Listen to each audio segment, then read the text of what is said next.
Hey everyone, happy Tuesday and welcome to another episode of Day in the Life of Vintage Classic Specialist. So let's start on this guy. So, yippee, the oil leak is gone. It seemed that the culprit was in fact the press-in sand seal. Those of you that saw the episode yesterday know that this is the seal here that goes in the adapter, which you can probably, you kind of see that aluminum ring right there. So that's the adapter that extends into the case. And so this is what's called a press-in sand seal, which means that you don't do any machining on the case. And there's this aluminum holder that slides into the case that has this in it, which is the actual seal. And then the pulley, the snout of the pulley is kind of turned down to fit inside of this and so on and so forth. Anyway, so this thing was leaking between itself and that aluminum adapter that I just showed you. And again, you can see how this thing seemed to be kind of moving around in there. It's very shiny and burnished. And again, when I was pulling the pulley out, I actually saw this thing move a little bit, which was kind of the first hint that I had that it was leaking between the adapter and this thing. Because I was assuming it was leaking on this side, but no, it turns out it was leaking on this side. Anyway, put a new one in, sealed it into the aluminum adapter, and then resealed the aluminum adapter, let it dry overnight, put the pulley and everything back in today. Took this thing for its grueling 18-mile drive, which includes a bunch of hills and getting the car under quite a bit of load. And so the same test that, had oil coming out this thing before, not a drop now. So, whew! Thankfully, because I was honestly about at my wit's end. If that didn't do it, I don't even know what I would have done next, honestly. So pretty sure that was going to be it when I saw that seal move when I was disassembling it. But again, I've been, sometimes you don't want to get your hopes up too high with some of these issues because sometimes they can kind of bite you in the ass when you think you have them solved. Anyway, so this car is done, and I think the owner was talking about picking it up on Friday. We'll see. Although there is on Friday evening a show that Der Kleiner Kempwagens, DKK, is putting on here locally in Orange. So I might talk to the owner and see if he'll maybe come get it Saturday instead and let me take this thing to the DKK car show on Friday evening. Anyway, so that's it for this one. So let's talk about this green beauty here. So Mr. Rafa actually helped me out some on this one today because, again, we're trying to get things done here. And so let's see what he did. He put in the cargo door seal. So there's not really a good cargo seal made for these. So what we end up doing is using one for an earlier bus, but it is too wide and too thick. So pretty much what Rafa did is go and trim it down in terms of its width this way, and then also its kind of depth in this direction. And that's pretty much what you have to do is like make a seal from a different seal, and that's it. Listen to that. Boom. So that went in. And then likewise, I did buy from Wolfsburg West, and usually Wolfsburg West seals are really good. However, their engine compartment door seal, Rafa went ahead and installed that this morning, and it's too stiff. The deck lid would not close. And so the trick that we almost always end up doing, and I don't know why I decided to try their deck lid seal this time, because at least on earlier buses, like split window buses, we don't have any luck. But I guess I thought, well, let's try it on this one. Anyway, didn't work. So the trick on these is to actually take a Beetle door seal, left or right, it doesn't matter because you slice it up anyway, and kind of cut it up and use it instead. And these work awesome. And the other trick here is to get the Brazilian ones because they're a bit softer than the German ones, which tend to be a little too firm actually. So Brazilian door seal for a Beetle, year doesn't matter, left, right doesn't matter, chop it up, glue it in, done. So he did that, and then he put on the what do you call it? The license plate light. You see there. And what else he did? A couple other little things here. I don't know if you'll be able to see this, but he put in the M code plate right there, all cleaned up. It was all covered in paint and stuff, so he cleaned it up, got it looking good. And then on the other side, the body VIN tag went on. I'm not sure if you'll be able to see that either. Oh yeah, there it is. Okay, it's easy enough to see. So that went on too. So yeah, nice little details like having those on. Just cool, and that's how they're supposed to be. So we love making things like they're supposed to be, even on hot rods like this car, where a lot of stuff isn't how it's supposed to be because it's got leather, carpet, German cloth headliner, lots of stuff that's not supposed to be there, but then we like having lots of details that are correct too. So I guess that makes it like a Resto-mod, although I think that word may be a little overused.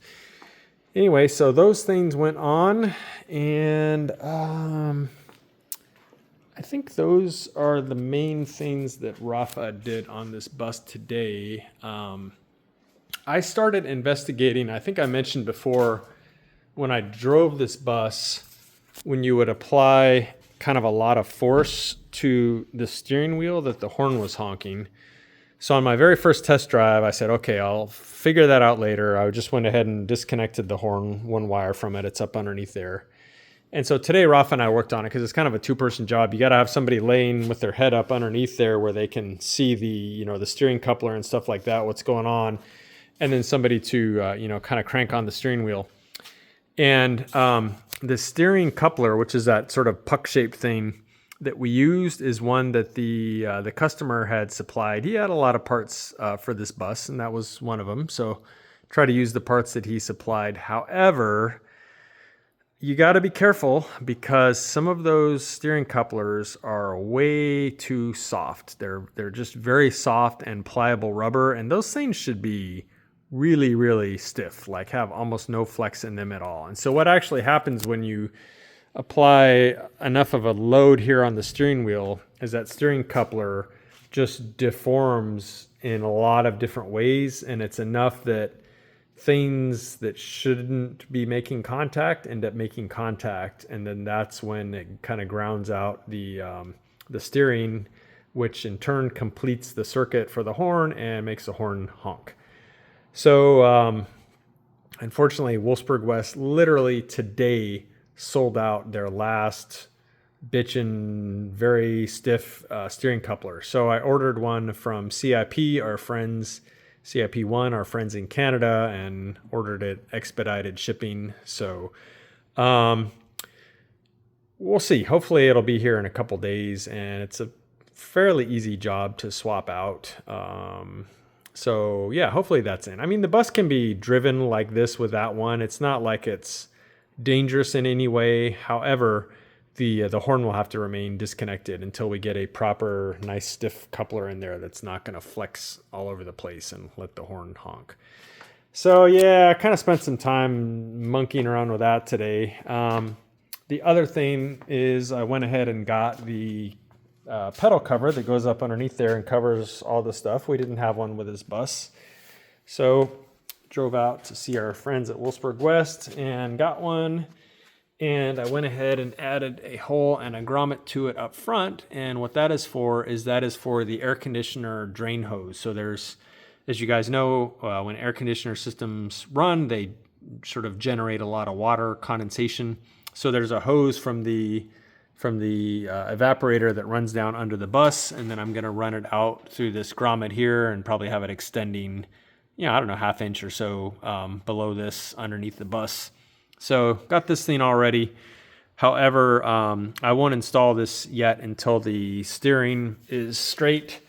I was going to straighten the steering today, but now I got to change the steering coupler, so might as well just wait and kind of do all that at once. The other thing that happened on this bus today is, as you can see, I've taken a little bit apart here, which is not what I was hoping to do. However, if you saw the show yesterday, you know that we were having a throttle position sensor fault code, trouble code, a little bit of weirdness there. So I went ahead and pulled the throttle position sensor, which is on the forward side of this throttle body, and took it over to AJ at Low Bucket, who of course makes this fuel injection system. He's going to check it out, and he's going to Tech tomorrow to talk to their engineers over there, and we'll check out that sensor, and we'll figure out if it's an issue with that sensor maybe being flaky, or if there's something that we need to switch around with the harness here. So either way, we'll get to the bottom of it. I don't think it'll be too big of a deal to figure out and get that remedied, but so that's pretty much what happened on this beauty today. So unfortunately, I forgot to order the license plate bracket. So we'll be picking that up in the morning. So again, just trying to finish all the last details on this thing. So license plate brackets for the front and back are coming. And we'll get that steering sorted out, the horn sorted out, and put that cover on, and well, those are kind of about the last details, really. This thing's getting super close. So this car got some love today again. We hadn't really done much with it for a while. So a couple things. One is, so Octavio, you guys know our neighbor who does a lot of, or most of our interior work. Octavio is really, really good at polishing parts too. And so the jail bars for this car were original, which is super cool, but they were also very rough and dull and ugly. And so were pretty much all the other aluminum parts for this. So I'm go ahead and having Octavio polish all this bitchin' aluminum stuff for this car, jail bars, and then this is the bar that goes on the seat there, or seat right here. And what else? The coat hooks, which go on the sides over here. So yeah, he's polishing all this stuff. It's going to look amazing.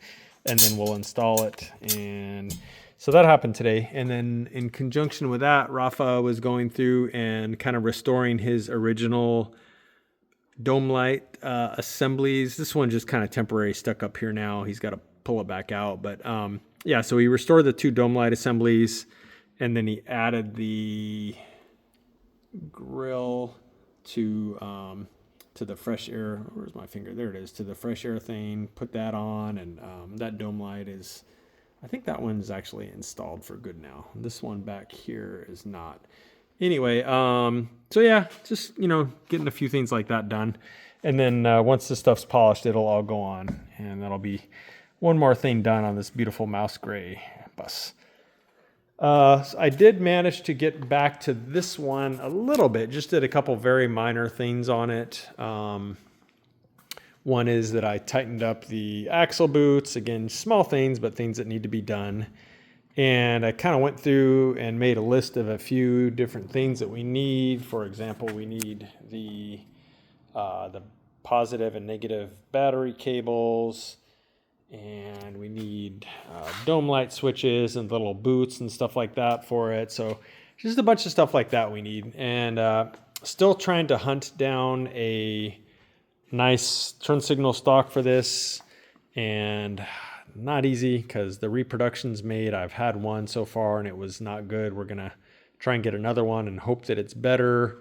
And I did take apart the original one, and I'm pretty sure it's too busted up inside to use.